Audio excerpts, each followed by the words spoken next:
Good morning વિદ્યાર્થી મિત્રો, આપ સૌ બધા મજામાં હશો. આપ સૌ બધાને હૃદયપૂર્વક જય શ્રી કૃષ્ણ. આજનો વિષય છે અર્થશાસ્ત્ર, ધોરણ 11 કોમર્સ, પાઠ નંબર 2 મૂળભૂત ખ્યાલો અને સંકલ્પનાઓ. અગાઉના લેક્ચરમાં આપણે પ્રસ્તાવના વિશે અભ્યાસ કરી ગયા હતા. કિંમત અને મૂલ્ય વચ્ચે શું ડિફરન્સ હોય એના વિશે અભ્યાસ કરી ગયા હતા. પછી તેના પ્રકારો અને વસ્તુ અને સેવા વિશે ભણી ગયા હતા.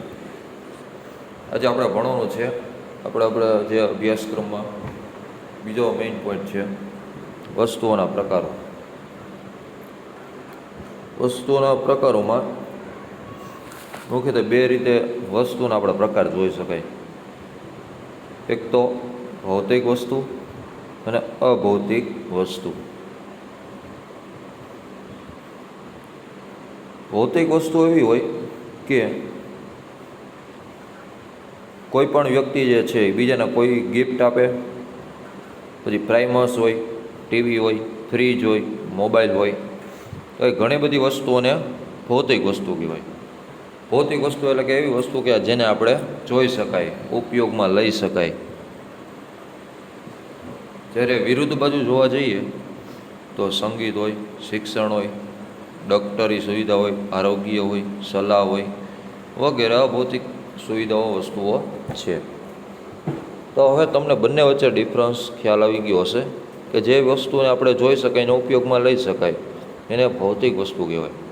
જેને આપણે ઉપયોગમાં લઈ શકાય પરંતુ જોઈ શકાય નહીં, વ્યવહારુ જ્ઞાનમાં આપણને જીવનમાં જરૂર પડે ત્યાં ઉપયોગ થાય તો તેને અભૌતિક વસ્તુ કહેવાય. હવે આમાં કેવો બેટા, તો કે સર્વસુલભ વસ્તુ એટલે શું અને આર્થિક વસ્તુ એટલે શું? તો કે જે વસ્તુ કે સેવાનો પુરવઠો હોય, અંકુશ ન હોય, એટલે કે જે વસ્તુ કે સેવાનો જેટલા પ્રમાણમાં ઉપયોગ થાય તેટલા પ્રમાણમાં વસ્તુને સર્વસુલભ વસ્તુ તરીકે, ઉદાહરણ તરીકે હવા, પૃથ્વી છે તો એમાં ઘણા બધા માણસો હોય, વનસ્પતિ હોય, પ્રાણીઓ હોય. તો આ બધા પ્રાણીઓનું જીવન કઈ રીતે શક્ય છે? તો કે શ્વસન પ્રક્રિયા લે છે, બરાબર. ઓક્સિજન વાયુ લે છે અને કાર્બન ડાયોક્સાઇડ મુક્ત કરે છે. તો હવા ને, તો હવા જે છે આપણે શ્વસન પ્રક્રિયા કરીએ છીએ તો ઘણી બધી માણસ જે છે કામકાજ કરી શકે છે. હવા જ ન હોય તો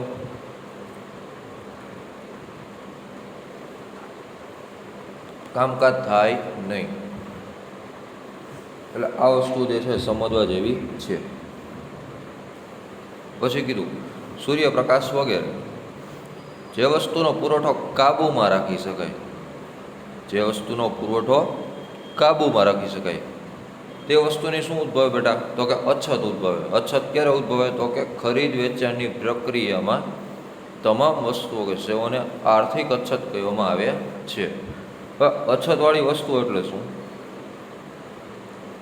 કોઈ પણ માણસ છે, માણસનું જીવન જરૂરિયાતની વસ્તુ કઈ હોય? તો કે રોટી, કપડાં ઓર મકાન. મકાનની તો હાલો ખરીદી તો કરી લીધી, એ તો લાંબા ગાળાની કહેવાય. પરંતુ ખાધા ખોરાકની વસ્તુ છે, પેટ્રોલ છે, વીજળી છે, આ વસ્તુઓ કેવી હોય? તો કે આપણે જેટલો ભરપૂર પ્રમાણમાં ઉપયોગ કરીએ તેટલો તેનો નાશ થતો જાય છે. આ વસ્તુ આપણને એક જ વાર પ્રાપ્ત થાય, બીજી વાર પ્રાપ્ત થાય નહીં. એટલે વ્યક્તિ શું કરે છે? તો કે કોઈ પણ વસ્તુની ખરીદી કરે છે, બગાડ થાય એટલે ફેંકી દે. તો આ બધી અછતવાળી વસ્તુઓ છે. પછી તમને કીધું નાશવંત વસ્તુ.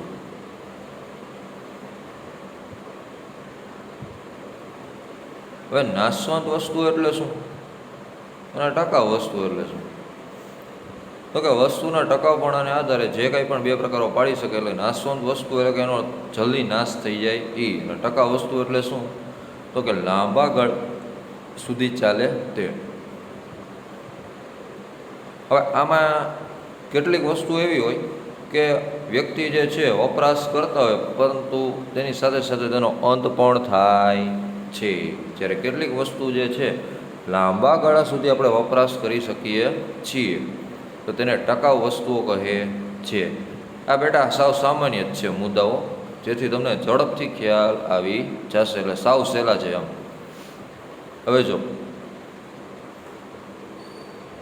વપરાશમાં ન લો તો પણ તે લાંબા ગાળે સુધી ઉપયોગમાં રહેતી નથી.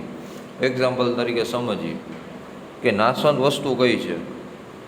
તો કે બિસ્કિટ હોય, દૂધ હોય, ફળ હોય, શાકભાજી હોય, તો આ બધી વસ્તુ જે છે લાંબા ગાળા સુધી ટકી શકતી નથી. તો આને શું કહેવાય? તો કે નાશવંત વસ્તુ કહે છે. પણ ઉદાહરણ તરીકે ટકાઉ વસ્તુ કઈ? બૂટ, ચંપલ, કપડાં, ફ્રીજ, ટીવી જે છે એ લાંબા ગાળાની વસ્તુ કહેવાય. માણસ જેમ જેમ જેનો ઉપયોગ કરે છે તેમ તેની નાશવંત જે છે ઓછું પ્રમાણ થતું જાય છે. તમે માની લો કે કપડાની ખરીદી કરો તો કપડાં જે છે 2 થી 5 વર્ષ સુધી ચાલે, પણ અમુક વ્યક્તિનો વપરાશ થોડોક વધારે હોય તો થોડુંક ટકાઉનું પ્રમાણ જે છે વસ્તુ ટકે એ ઓછા પ્રમાણમાં થોડોક સમયગાળો ઘટી જાય એમ. ટૂંકમાં આમાં એવું કહેવા માગે છે કે નાશવંત વસ્તુ જે છે એ આપણે એક જ વાર ઉપયોગ કરી શકીએ છીએ, એના જઈ બીજી વાર મળી શકતી નથી. પણ કપડાં છે, બૂટ છે, ચંપલ છે, એવા ઘણી બધી વખતે તમે પૈસા દો તમે ખરીદી કરી શકો, પણ લાંબા ગાળે ખરીદી કરો, ટૂંકા ગાળામાં જ ખરીદી કરી શકો નહીં. આ જે કાંઈ બધી વસ્તુ જે છે આપણે માણસ ઉપયોગમાં લે છે તો લાંબા ગાળા સુધી ચાલે. પછી વસ્તુઓના પ્રકારો એવા ખાનગી વસ્તુ અને જાહેર વસ્તુ. વસ્તુના માલિકીપણા તથા વપરાશના સ્વરૂપને આધારે વસ્તુના 2 પ્રકાર પાડી શકાય, એક તો ખાનગી અને જાહેર. વસ્તુની માલિકી ખાનગી એટલે કે વ્યક્તિ હોય તે ખાનગી વસ્તુ હોય, તે વસ્તુના વપરાશનો નિર્ણય ખાનગી વ્યક્તિના અધીન છે. માની લો કે કોઈ પણ વ્યક્તિ જે છે એને પોતાનું ઘર લીધું, તો 20 લાખ રૂપિયાનું મકાન લીધું એને, તો મકાન પોતાની માલિકીનું હોય છે, વ્યક્તિ કહે એ પ્રમાણે થાય, એમાં સરકાર કહે એમ ન હાલે, બરાબર? તો એનું કારણ શું હોય બેટા? તો કે વ્યક્તિ જે વસ્તુની ખરીદી છે તેનો તે પોતે જ માલિક બને છે. એમાં બૂટ ચંપલ હોય, કપડાં હોય, ગાડી હોય, 4 વ્હીલ હોય કે હોન્ડા હોય, ગમે વસ્તુ હોય, બરાબર? અને જે વસ્તુની માલિકી જાહેર સંસ્થા સરકારની હોય તો તે જાહેર વસ્તુ છે, જેના વપરાશનો નિર્ણય વ્યક્તિગત ધોરણે કરી શકાતો નથી. ઉદાહરણ સમજી કે સરકારી હોસ્પિટલ હોય, ત્યાં આરોગ્ય કેન્દ્ર હોય, પછી બસ સ્ટેન્ડ હોય, તો બસ સ્ટેન્ડમાં ટ્રાવેલ્સ તો જે છે એ ખાનગી હોય, પણ જીએસટી જીએસઆરટીસીવાળાની બસો ચાલતી હોય, એના ડ્રાઈવર હોય, તો સરકારી અધિકારીઓના નિયમ મુજબ એ લોકો કામ કરે. એમાં પબ્લિક સર્વન્ટ, પબ્લિક એમ કહે કે ભાઈ તમારે અમારા ઘરે આવવાનું છે, તો એ વસ્તુ પોસિબલ થાય નહીં. હવે તમે કોઈક બસવાળાને કહો હાલ તો મને ઘર લગી મૂકી જતો, તો એવું પોસિબલ થાય બેટા? કોઈ દી ન થાય. એટલે ખાનગી વસ્તુમાં કોણ હોય? તો કે ત્યાં એક જ વ્યક્તિનો અધિકાર લાગે. અને જાહેર વસ્તુમાં શું હોય? તો કે પબ્લિકના ઉપયોગ માટે તો થાય જ છે, પણ તમામ પ્રકારના ડિસિઝન કોણ લે? તો કે સરકાર લે છે. એમાં ખાનગી વ્યક્તિનો કાંઈ હસ્તક્ષેપ હોતો નથી. પછીના મુદ્દા તમને એવા કીધા છે વપરાશી વસ્તુ અને ઉત્પાદક વસ્તુ.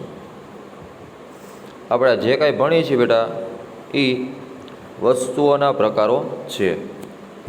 હવે વપરાશી વસ્તુ અને ઉત્પાદક વસ્તુ એટલે શું? કોઈ પણ માણસ હોય પોતાની જીવન જરૂરિયાત સંતોષવા માટે જે કાંઈ પણ પ્રત્યક્ષ અથવા તો સીધો વસ્તુનો ઉપયોગ કરે છે અથવા તો કોઈને જરૂરિયાત પૂરતી મદદ કરે છે, તો એને શું કહેવાય? વપરાશી વસ્તુ કહે છે. એક્ઝામ્પલ તરીકે સમજીએ કે ખોરાક એ માનવીની જરૂરિયાતને સીધી રીતે સંતોષે છે. હવે જો કોઈ પણ માણસ હોય એને પોતાનું જીવન ટકાવી રાખવા માટે 99% ખોરાક ઉપર આધીન હોય છે. આજ કોઈ પણ વ્યક્તિને હું એમ કહું કે ભાઈ તમારે અઠવાડિયે 10 થી 15 દી લગી જમવું નથી, તમારે ઉપવાસ કરવાનો.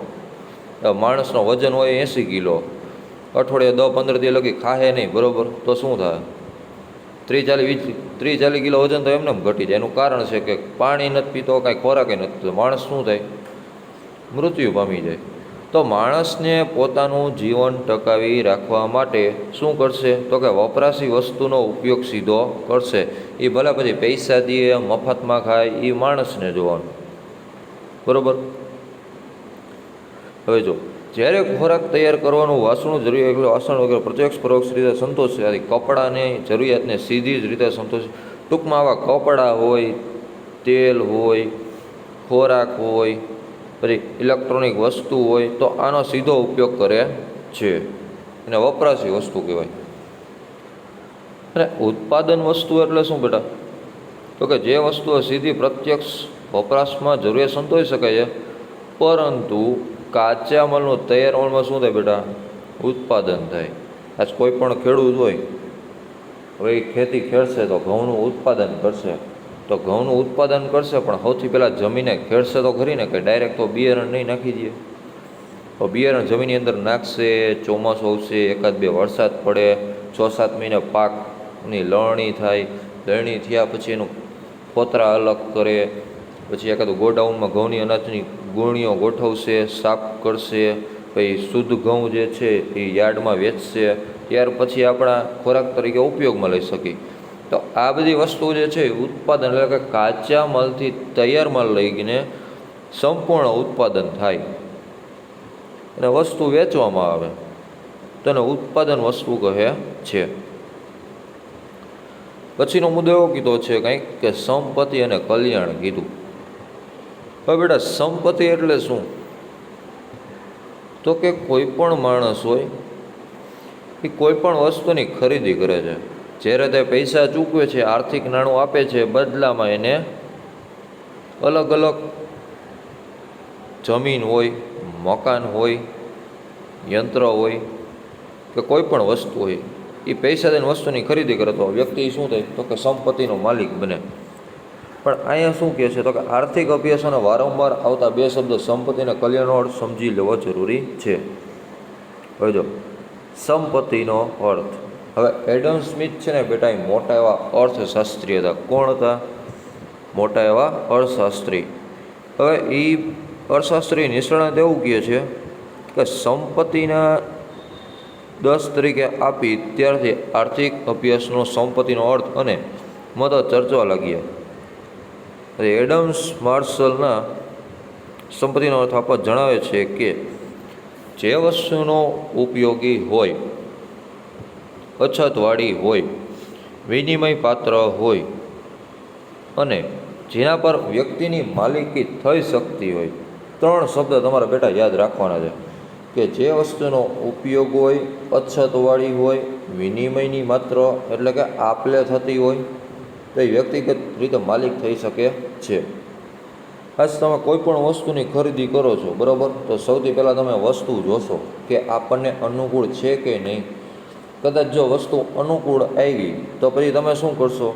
તો કે આ વસ્તુ ભવિષ્યમાં આપણને સારી સર્વિસ મળશે કે નહીં મળે, પૈસા દેવા જેવા છે કે નથી. તો આવા ઘણા બધા પ્રકારના તમે વિચારો કરશો ને ત્યારબાદ વસ્તુની ખરીદી કરશો.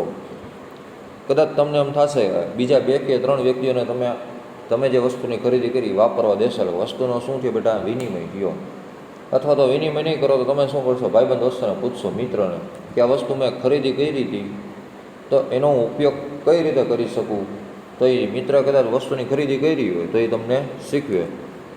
તો 3 બાબતો જે છે એના ઉપરથી ખ્યાલ આવવો જેવો જોઈએ કે વ્યક્તિગત જે છે માલિકની સંપત્તિ હોય છે. પછી તમને કીધું સંપત્તિના લક્ષો, સંપત્તિની વ્યાખ્યાના આધારે લક્ષણો ઉપયોગી ગુણ ધરાવે છે.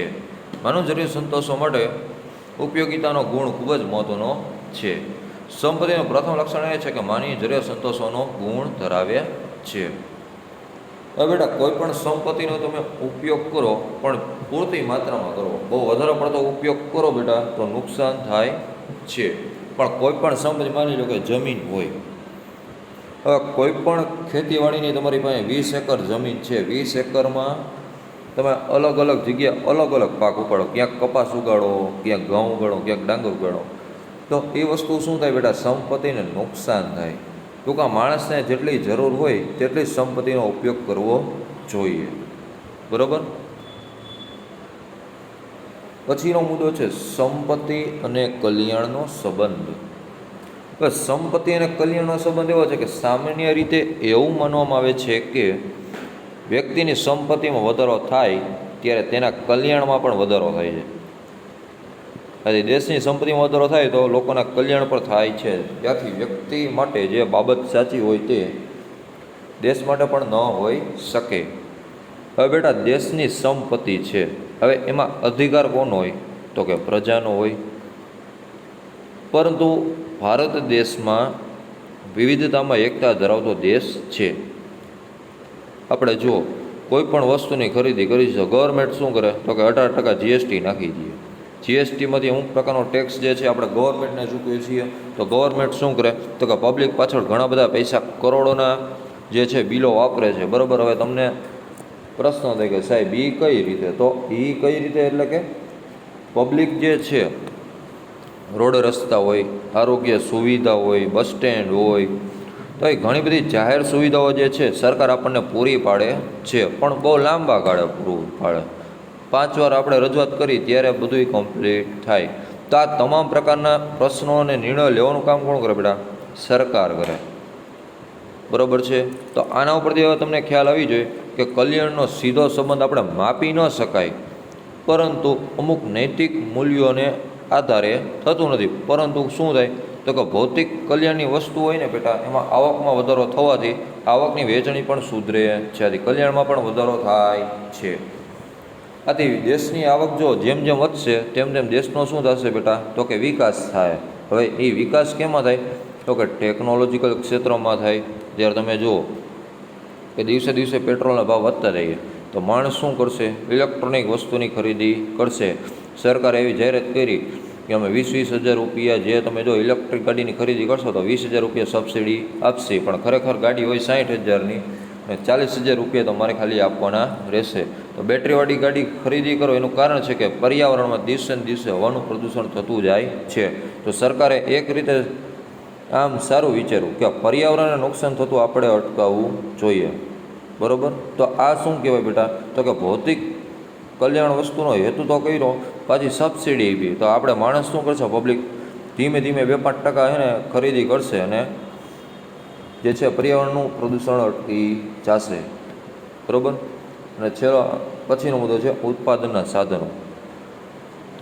તમે જુઓ કોઈ પણ માણસ હોય, હવે એ ઉત્પાદનના સાધનોમાં શું કહેવા માગે તો કોઈ પણ માણસની જરૂરિયાત કેવી હોય બેટા તો કે અમર્યાદિત હોય. અમર્યાદિત એટલે શું તો કે માણસની જેમ જેમ ઉંમર વધતી જશે તેમ તેમ એની જરૂરિયાત વધતી જાય છે. પછી એમાં તમે અભ્યાસ કરતા હોય કે એક નોકરી કરતા હોય તો આ બધી બાબતો ધ્યાનમાં લેવામાં આવે છે. હવે ઉત્પાદનમાં સાધનોમાં પહેલાં કેવું હતું બેટા તો કે માણસનો જ ઉપયોગ થતો, પણ આજના 21મી સદીમાં કેવું છે તો કે યંત્રો, ટેકનોલોજી અને માણસ, યંત્રો, ટેકનોલોજી અને માણસ ત્રણે ભેગા મળીને કામ કરે. ખૂબ જ ઓછા સમયગાળામાં છે ને બેટા કામકાજ પૂર્ણ થાય છે. હવે એક એક્ઝામ્પલ લઈએ કે લાકડાની ખુરશીના સ્વરૂપને બદલવાથી તેમાં ઉપયોગિતાનો ગુણ ઉમેરાય છે. આ પ્રક્રિયા ઉત્પાદન કરે છે અને દૃષ્ટિગુણનું મદદરૂપ થાય છે અને તે બાબતનું સાધન કરે છે. સ્થળ બદલવાથી, સ્વરૂપ બદલવાથી, સમય બદલવાથી વસ્તીના દૃષ્ટિગુણમાં શું થાય તો કે વધારો થાય. આથી પ્રક્રિયા ઉત્પાદનની પ્રક્રિયા કઈ રીતે થાય બેટા તો કોઈ પણ એક જગ્યા છે એનું સ્વરૂપ બદલાવી શકાય, જગ્યા બદલાવી શકાય, સમય બદલી શકાય. અને દૃષ્ટિગુણ એટલે શું તો કે ગ્રાહક જ્યારે વસ્તુની ખરીદી કરે છે અને એ વસ્તુ જે છે 2-3 મહિના વાપરે છે અને એને સંતોષ થયો. તમે કોઈ પણ વસ્તુનો ઉપયોગ કરો, પૈસા એ દઈ દીધા. અમે અમુક વ્યક્તિઓ શું હોય તો કે વસ્તુ ખરીદી લીધી, 6 મહિના વાપરી લીધી, બરાબર, પછી શું થાય તો કે અસંતોષ થાય કે ના આમાં ખોટા પૈસા પડી ગયા, આ ન લીધી હોત તો સારું હતું. આવા ઘણા વ્યક્તિઓ જે છે વર્ડ્સ બોલ્યા હશે. ક્યારેક તમને પણ અનુભવેલું હોય ને ક્યારેક મને પણ અનુભવેલું હોય.